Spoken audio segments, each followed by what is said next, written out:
Peneliti Fakultas Teknik Geologi Universitas Padjadjaran, Dr. Muhammad Sapari Dwi Hadian MT, teliti inovasi teknologi dalam sumber daya air tanah yang dapat memperkuat daya tarik wisata sekaligus melestarikan ekosistem.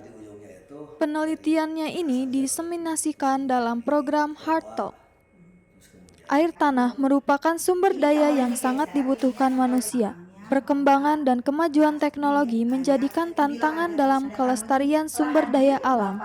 Padahal sumber daya air tanah ini dapat bermanfaat dalam memperkuat daya tarik pariwisata dan ekosistem. Satu di antaranya kita berkaitan dengan isotop, Bu. Jadi isotop stable itu ada unsurnya itu adalah ada hidrogen, ada oksigen dan karbon satu di antaranya. Nah, hal ini adalah untuk memonitoring dari mulai curah hujan, mata air, air permukaan sampai ke laut misalnya seperti itu, sehingga kita bisa melihat evolusi air tanah yang ada di bumi itu bisa kita lihat dari mulai gunung sampai ke pantai.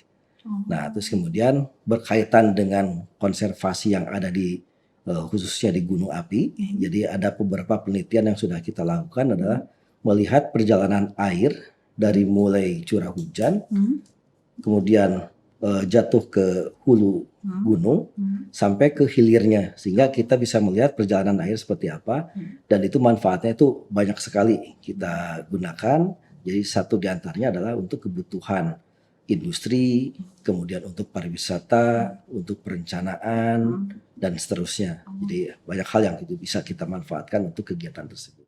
Dengan bantuan teknologi, identitas, kualitas, dan potensi air dapat digunakan secara bijak ke depannya. Dirinya menyebut sebagai implementasi pembangunan berkelanjutan, air dihindarkan dari kontaminasi dengan melakukan monitoring, serta dilakukan konservasi untuk kebutuhan pariwisata. Kita menghindari kontaminasi dan bisa monitoring sejauh mana kontaminasi yang berkembang di kawasan-kawasan yang hasil dari produk-produk industri. Nah, terus kemudian untuk konservasi, saya ambil contoh misalnya di Pangandaran adalah bagaimana memanfaatkan air yang ada untuk kebutuhan pariwisata dengan skala nasional seperti itu. Saksikan bincang lengkap mengenai inovasi teknologi dalam sumber daya air tanah dalam program Hard Talk. Dari Jatinangor, Sumedang, Tim Liputan melaporkan.